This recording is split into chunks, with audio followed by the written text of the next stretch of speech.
Welcome back, and what I'm going to talk about now is World War II. So what I want to do is just talk a little bit about what happened before World War II, which actually led up to the conflict.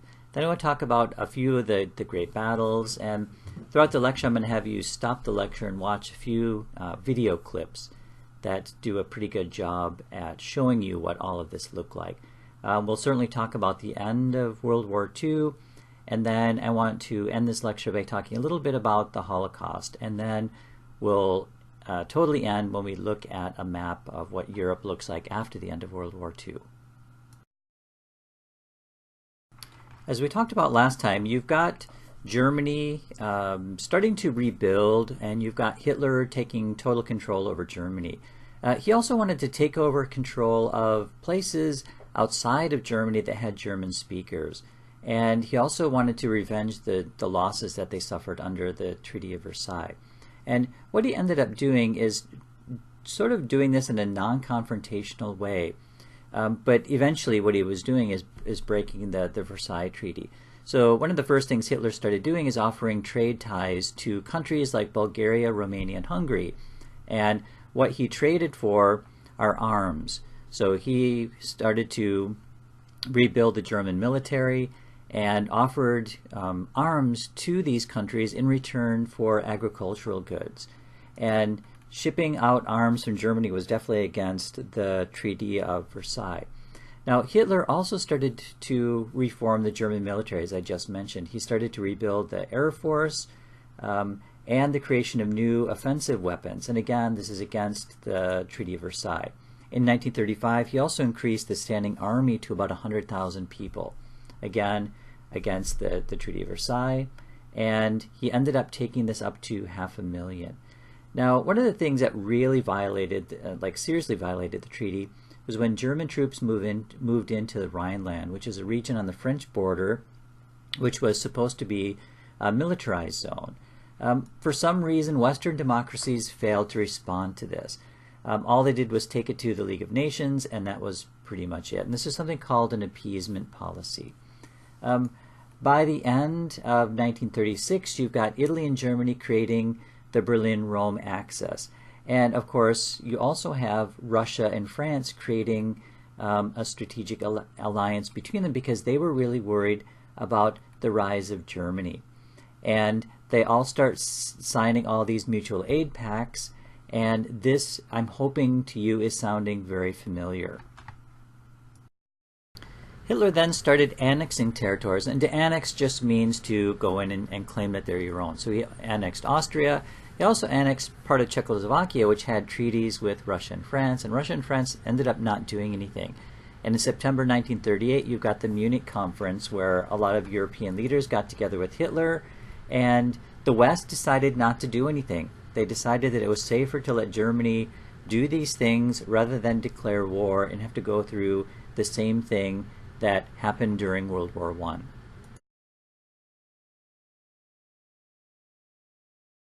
Now, I just mentioned that Russia and France had mutual aid pacts. Now, this didn't stop Russia from signing something called the Molotov-Ribbentrop Pact. And this was a non-aggression pact between the two. And what it said is they wouldn't attack each other in case of war. And of course, no big surprise, Europe was really surprised about this. This pact, too, had several secret agreements in it, which included dividing up Poland and the Baltic states between the two if a war did start. And of course, all this was a front for Hitler, who ended up invading Poland on September 1st, 1939, and essentially started World War II. Now, Hitler invaded Poland pretty quickly using tanks, and this is something called blitzkrieg, where you send in as many armaments as you possibly can very quickly. And no big surprise, many of these non-aggression treaties were set into place, and they started. So September 3rd, you've got France and England declaring war on Germany, and then you've got some movements on the other side. So on September 17th, 1939, the Soviets invaded Poland and the Baltic states of Latvia, Estonia, Lithuania, which is exactly what the Molotov-Ribbentrop Pact said they were going to do. By the spring of 1940, you've got the Germans controlling Denmark, Norway, the Netherlands, and Belgium. So things were going fairly quickly for European countries being taken over by the Germans. Then in the spring of 1940, the unthinkable happened. You've got German troops invading France and taking over Paris. As you can see from what we talked about in World War I, this is a very different outcome and a very different style of war. So the Germans ended up taking France. You've got Henry Pétain, who was the hero of Verdun, and we talked about that during our World War I lecture. He ended up signing over three-quarters of France to the Germans. And in the south, he was the leader of something called Vichy France, which was really a puppet state under the Germans. And this was obviously a pretty horrible defeat for the French. Britain was trying to help in Belgium, but they had to withdraw them to prevent them from being captured by the Nazis. During this period, you also have Winston Churchill assuming leadership of England, and Churchill was one of the main people that really kept up British morale during this period. And here you have a very famous photo of Hitler posing in front of the Eiffel Tower. And what I'd like you to do here is to stop the video and to watch a short video clip about the march of Hitler into Paris. And after taking France, Hitler really wanted to control England, and this started a very famous battle called the Battle of Britain, and I put the dates up here on the slide, July through October of 1940. And what was happening here is Germany engaged in a pretty intensive air attack on England. The British were actually helped because radar was developed, so they could actually see the Nazi planes coming over, and they were able to fight back. And fighting back against Hitler pushed him out of this Battle of Britain, and it was really the first time that he had suffered a defeat. Things were pretty awful in England still. What the Germans ended up doing is blanket bombing British civilian targets, and they ended up killing over 23,000 people. Now, the U.S. was not involved in the war just yet, but what you find is that in March 1941, the U.S. and Britain signed something called the Lend-Lease. And what this was it granted, quote, all aid short of war, unquote, quote, to England. And so what it did was it opened up the banking system. It allowed the U.S. to ship war material to the English. In June of 1941, you've got the Germans invading into the Soviet Union. Now, if you remember the Molotov-Ribbentrop Pact, which was a non-aggression treaty between the Soviet Union and Germany. So the Russians thought that they were fairly safe from any type of German invasion, and the Allies told the Russians that the Germans were getting ready to invade, and they didn't believe them. And this push into the Soviet Union is called Operation Barbarossa. And Germany had 3 million troops, sent in a massive air force, and over 3,000 tanks into the Soviet Union. Now, the Soviet Union had a pretty large army, but it really didn't have a very good leadership. The Germans quickly made their way all the way to Kiev, where they captured over 600,000 troops. And by the end of October, they were besieging Leningrad, and they were starting to threaten Moscow. So things were pretty awful. Joseph Goebbels, who was Hitler's propaganda minister, essentially announced that the war was over when the Soviets had lost over 2 million soldiers. However, the Germans miscalculated, and they did something that a lot of other people in the past have tried to do, and that was attacking Russia in the winter. Now, this was pretty awful for the Nazis. So many of these soldiers were not equipped to fight in the winter, and as the Germans were pushing into Russia, the Russians were doing a scorched earth policy, which is essentially just burning everything that they could find so that the Germans wouldn't be able to use it. The Germans made it all the way to Moscow, and it was at this point that Germans were having problems with their supply lines, and the winter was pretty awful. In some places it got down to minus 60 degrees, and lots of soldiers ended up freezing to death. So they ended up having to pull out of the Soviet Union. And I just mentioned that the U.S. was not involved in the war, but this was not the case as of December 7th, 1941, when the Japanese made a surprise attack on Pearl Harbor. And they declared, the U.S. ended up declaring war on the Axis powers soon after that. And what I have in the next slide is a short video on the bombing of Pearl Harbor. What I'd like you to do is to stop the video and watch this little video on the Japanese bombing of Pearl Harbor. And the way to do that is to just click the tag and click on the video.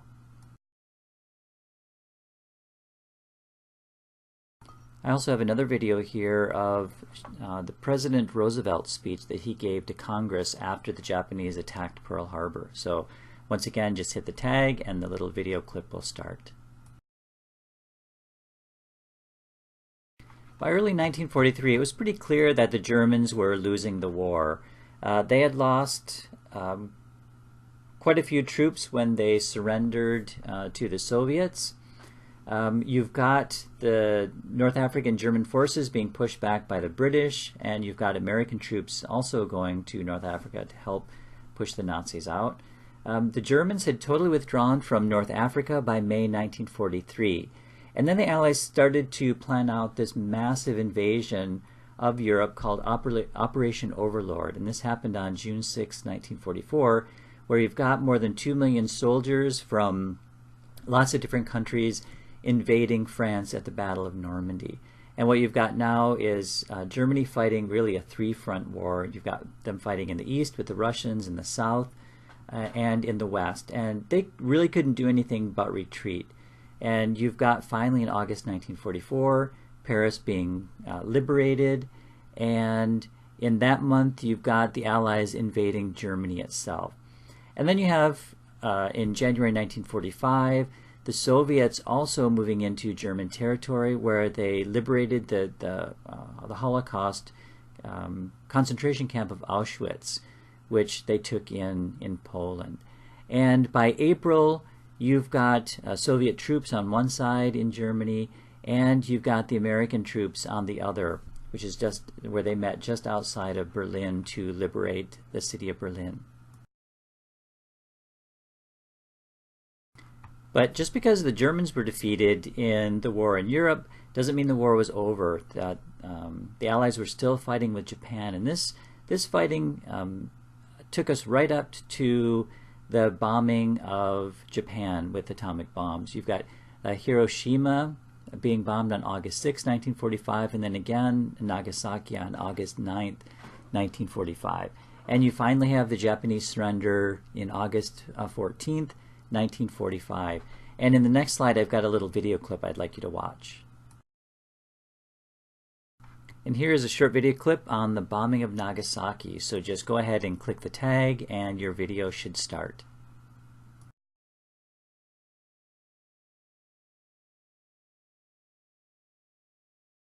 And of course, you can't really talk about World War II without mentioning the Jewish Holocaust.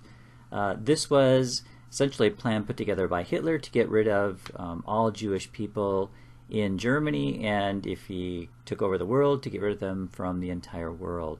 It wasn't the first genocide that we know of, but this was certainly pretty bad.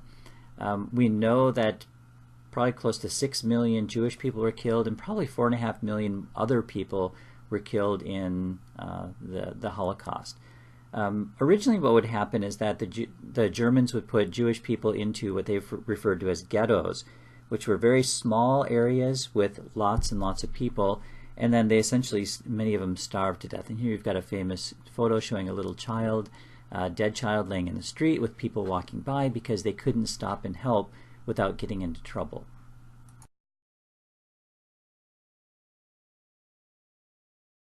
The Germans would also round up Jewish people and tell them that they were going to work in other places. And so this is a photo showing Jewish people lining up at the train station. And they would pack these poor people into these rail cars. And then when they would get out, they'd separate the men from the women and the older and the infirm from those who could work. a few years ago I was in Germany, and then I ended up going to a concentration camp called Sachsenhausen. And one of the things you find at the beginning of a lot of these concentration camps is this particular sign, and it's German, and what it translates is "work makes you free." But of course, most of the people who went into these concentration camps did not come out.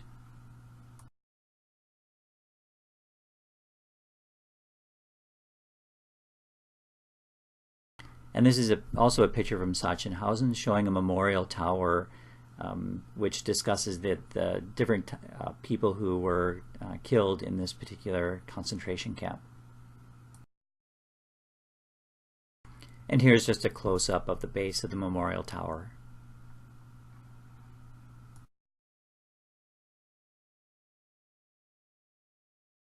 And I also visited the Holocaust Museum in Washington, D.C., and this is a saying by General Eisenhower about what he saw in these concentration camps, and the statement he made is was essentially made to make sure that people would not forget what happened here. And you can stop the video and read this particular caption.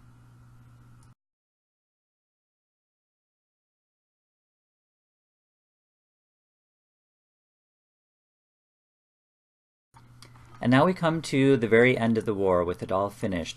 What you find is that the Allies who fought on the same side often did not get along with each other, and this is especially the case between England, France, and the United States against their ally of the Soviet Union. The Allies were still worried about the communist Soviet Union, and they didn't like the way that things were going in that part of Berlin where the Soviets ended up taking control. After the end of this war, millions of Europeans were just devastated from this. They were homeless, they were impoverished. Many cities in Europe were destroyed during this particular war. And what the Allies tried to do is to chop up Europe. So you've got Britain, France, the US, and the Soviet Union all occupying territories and dividing them up, especially in Germany. So you get 4 occupation zones. And in 1945, what you have is that the Soviet Union taking over the entire eastern part of Germany. And this was something that was agreed on, but many people, especially in the West, did not like that. So after the war was over, things were pretty awful. There was a pretty deep division between France, England, and the United States, and the Soviet Union. And this type of problem between these two leads directly to something called the Cold War. Now, the Cold War wasn't something that was this giant battle like you find in World War I and World War II. It was an economic war. It was a war between spies. And this is something that we'll talk about next week.